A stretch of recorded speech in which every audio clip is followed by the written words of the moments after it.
అరుణాచలంలో అగ్నిలింగం అంటే అక్కడ అగ్ని ఏది? మీరు అరుణాచలం శివాలయంలోకి వెడితే మీకు అక్కడ అగ్ని ఏమైనా కనపడుతుందా? ఒక పెద్ద జ్యోతిస్వరూపాన్ని అక్కడ ఉంచి, లేదా ఒక పెద్ద నెగడుల ఒక మంట మండుతూ ఉంటే అదేనండి శివలింగం అక్కడ అని ఎవరైనా చెప్తారా? చెప్పరు. మామూలుగా శివలింగమే ఉంటుంది. మామూలు శివలింగమే ఉన్నప్పుడు అరుణాచలంలో ఉండేటటువంటి శివలింగం అగ్నిలింగం ఎలా అవుతుంది?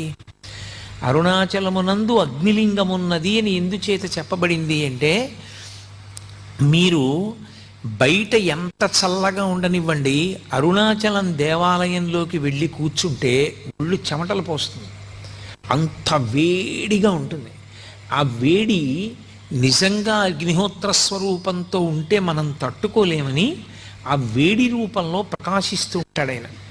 కాదు కాదు, అసలు యథార్థం ఏమంటే అది జ్ఞానాగ్ని. ఆ జ్ఞానాగ్ని